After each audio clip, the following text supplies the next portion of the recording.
Hello बच्चों, आपका हमारे चैनल हिंदी वाणी में स्वागत है। आज हम पढ़ेंगे कक्षा 8वीं की पाठ्य पुस्तक वसंत भाग 3 का 11वां पाठ।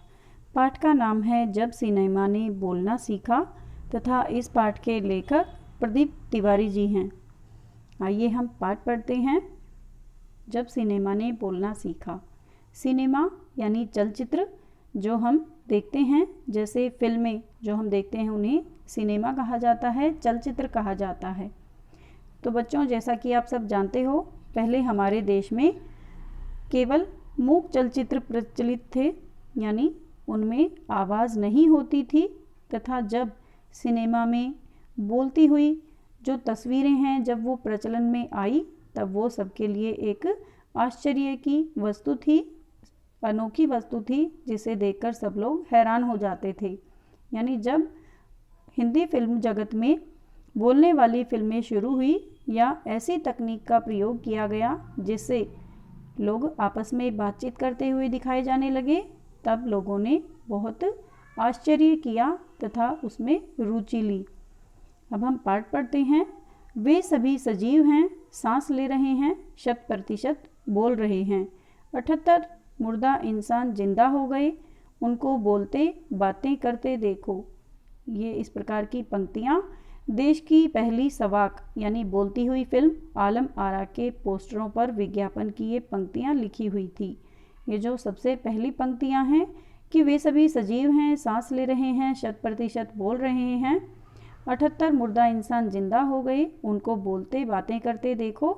ये एक फिल्म थी जो हमारे देश की पहली सवाक फिल्म थी, बोलती हुई फिल्म थी आलम आरा। उसके पोस्टर पर विज्ञापन जो था उसकी ये पंक्तियाँ लिखी हुई थी।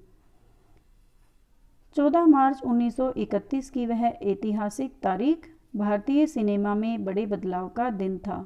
इसी दिन पहली बार भारत के सिनेमा ने बोलना सीखा था। हालांकि वह दौर ऐसा था जब मूक सिनेमा लोकप्रियता के शिखर पर था। यानी इस फिल्म से पहले भारतीय सिनेमा जो था वो मूक था। मूक यानी बिना बोलने वाला, उसमें कोई आवाज़ नहीं होती थी। पहली बोलती फिल्म जिस साल प्रदर्शित हुई, उसी साल कई मूक फिल्में भी विभिन्न भाषाओं में बनी, मगर बोलती फिल्मों का नया दौर शुरू हो गया था। पहली बोलती फिल्म आलम आरा बनाने वाले फिल्मकार थे आर्देशिर एम ईरानी। आर्देशिर ने 1929 में हॉलीवुड की एक बोलती फिल्म शोबोट देखी और उनके मन में बोलती फिल्म बनाने की इच्छा जागी। यानी आर्देशिर जो पहली बोलती हुई फिल्म आलम आरा बनाने वाले फिल्मकार थे, उन्होंने एक फिल्म देखी थी, हॉलीवुड फिल्म जो विदेश में बनी हुई फिल्म थी, जिसका नाम था शोबोट, और उनके मन में इस फिल्म को देखकर एक बोलने वाली फिल्म बनाने की इच्छा जागी। वो एक ऐसे फिल्म बनाना चाहते थे जिसके पात्र आपस में बोलते हुए दिखाए जा सकें।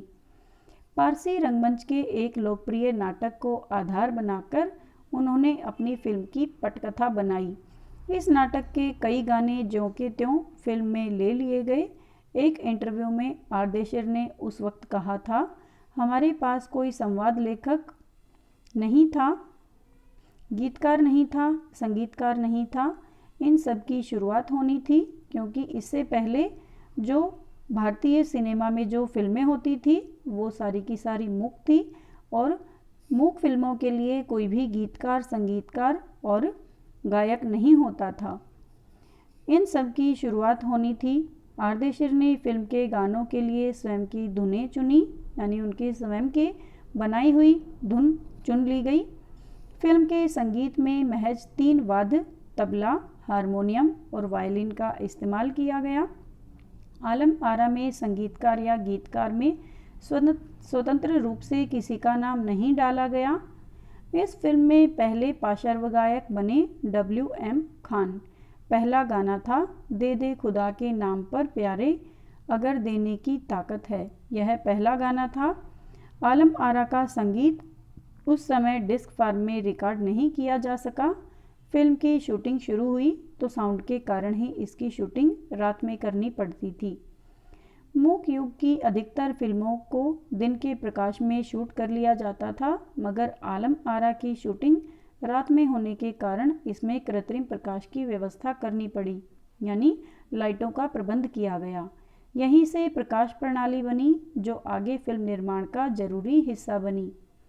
आलम आरा ने भविष्य के कई स्टार और तकनीशियन तो दिए ही, आरदेशिर की कंपनी तक ने भारतीय सिनेमा के लिए 150 से अधिक मूक और लगभग 100 सवाक फिल्में बनाई। Alam Ara film Arabian nights जैसी फैंटेसी थी। फिल्म ने हिंदी उर्दू के मेल वाली हिंदुस्तानी भाषा को लोकप्रिय बना दिया। इसमें गीत, संगीत तथा नृत्य के अनोखे संयोजन थे। फिल्म की नायिका जुबैदा थी, यानी जो पहली सवाक फिल्म थी आलम आरा, उसकी नायिका जुबैदा थी। नायक थे विट्ठल।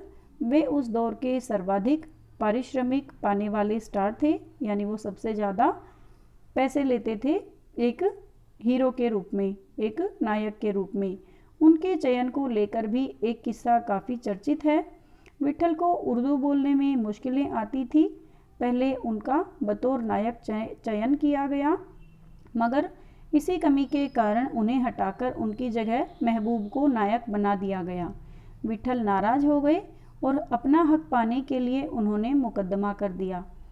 उस दौर में उनका मुकदमा मोहम्मद अली जिन्ना ने लड़ा, जो तब के मशहूर वकील हुआ करते थे। विट्ठल मुकदमा जीते और भारत की पहली बोलती फिल्म के नायक बने। उनकी कामयाबी आगे भी जारी रही। मराठी और हिंदी फिल्मों में वे लंबे समय तक नायक और स्टंटमैन के रूप में सक्रिय रहे। स्टंटमैन का अर्थ है ऐसा नायक जो अलग अलग प्रकार के करतब भी दिखाता है, जो खलनायक के साथ लड़ाई करता है तथा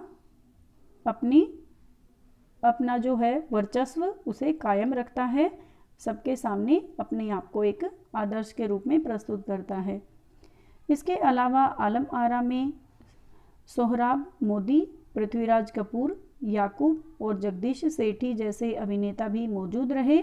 आगे चलकर जो फिल्मोद्योग के प्रमुख स्तंभ बने, यानी इस फिल्म में लिए गए अन्य कलाकार जो थे वो आगे यानी भविष्य में जो आने वाली फिल्में थे उनके प्रमुख स्तंभ रहे। यह फिल्म 14 मार्च 1931 को मुंबई के मैजेस्टिक सिनेमा में प्रदर्शित हुई। अगले फिल्म 8 सप्ताह तक हाउसफुल चली और भीड़ इतनी उमड़ती थी कि पुलिस के लिए नियंत्रण करना मुश्किल हो जाया करता था। समीक्षकों ने इसे भड़कीली फैंटेसी फिल्म करार दिया, मगर दर्शकों के लिए यह फिल्म एक अनोखा अनुभव थी। यह फिल्म 10,000 फुट लंबी थी और इसे 4 महीनों की कड़ी मेहनत से तैयार किया गया था। 10,000 फुट लंबी, इसका अर्थ यह है कि बच्चों उस समय में, यानी जब यह पहली सवाक फिल्म बनाई गई, उस समय जो फिल्म निर्माण का जो कार्य था वो आज से बहुत अलग था। इसलिए जो पहले बनाई जाती थी फिल्में वो लंबाई में होती थी, उनको एक रील की तरह लपेटा जाता था और इसे 4 महीनों की कड़ी मेहनत से तैयार किया गया था। सवाक फिल्मों के लिए पौराणिक कथाओं, पारसी रंगमंच के नाटकों, अरबी प्रेम कथाओं को विषय के रूप में चुना गया। इसके अलावा कई सामाजिक विषयों वाली फिल्में भी बनी। ऐसी ही एक फिल्म थी खुदा की शान। इसमें एक किरदार महात्मा गांधी जैसा था। इसके कारण सवाक सिनेमा को ब्रिटिश समीक्षकों की तीखी नज़र का सामना करना पड़ा। यानी एक ऐसी फिल्म थी खुदा की शान, उसमें एक जो चरित्र था वो महात्मा गांधी जैसे थे, तो उस फिल्म के द्वारा लोगों के अंदर देशभक्ति की भावना जागृत की गई, जिसके कारण ब्रिटिश प्रशंसकों की तीखी नज़रें उस फिल्म को झेलनी पड़ी। यानी जो लोग ब्रिटिश लोगों के प्रशंसक थे, अंग्रेज़ों के जो वफादार थे, उन्होंने उस फिल्म को अच्छा नहीं माना, उसका विरोध किया। सवाक सिनेमा के नए दौर की शुरुआत कराने वाले निर्माता निर्देशक आरदेशिर इतने विनम्र थे, इतने नम्र थे कि जब 1956 में आलम आरा के प्रदर्शन के 25 वर्ष पूरे होने पर उन्हें सम्मानित किया गया और उन्हें भारतीय सवाक फिल्मों का पिता, क्योंकि उन्होंने ही पहली भारतीय सवाक फिल्म बनाई थी, तो उन्हें पहली भारतीय सवाक फिल्म का पिता कहा गया। तो उन्होंने उस मौके पर कहा कि मुझे इतना बड़ा खिताब देने की ज़रूरत नहीं है, मैंने तो देश के लिए अपने हिस्से का ज़रूरी योगदान दिया है। पहली बार सिनेमा ने बोलना सीख लिया। सिनेमा में काम करने के लिए पढ़े लिखे अभिनेता अभिनेत्रियों की ज़रूरत भी शुरू हुई, क्योंकि अब संवाद भी बोलने लगे थे। सिर्फ अभिनय से काम नहीं चलने वाला था। मूक फिल्मों के दौर में तो पहलवान जैसे शरीर वाले, स्टंट करने वाले और उछल कूद करने वाले अभिनेताओं से काम चला लिया जाता था। अब उन्हें संवाद बोलना था और गायन की प्रतिभा की कद्र भी होने लगी थी। इसलिए आलम आरा के बाद आरंभिक सवाक फिल्मों के दौर की जो फिल्में थी, गायक अभिनेता बड़े पर्दे पर नजर आने लगे। यानी ऐसे अभिनेताओं को चुना जाने लगा जो गायन में भी निपुण थे, जिनकी आवाज़ अच्छी थी तथा जिन्हें गाना आता था। हिंदी उर्दू भाषाओं का महत्व भी बढ़ा। सिनेमा में देह और तकनीक की भाषा की जगह जन प्रचलित बोलचाल की भाषाओं का दाखिला हुआ। सिनेमा ज़्यादा देसी हुआ। एक तरह की नई आज़ादी थी, जिससे आगे चलकर हमारे दैनिक और सार्वजनिक जीवन का प्रतिबिंब फिल्मों में बेहतर होकर उभरने लगा। अभिनेताओं अभिनेत्रियों की लोकप्रियता का असर उस दौर के दर्शकों पर भी खूब पड़ रहा था।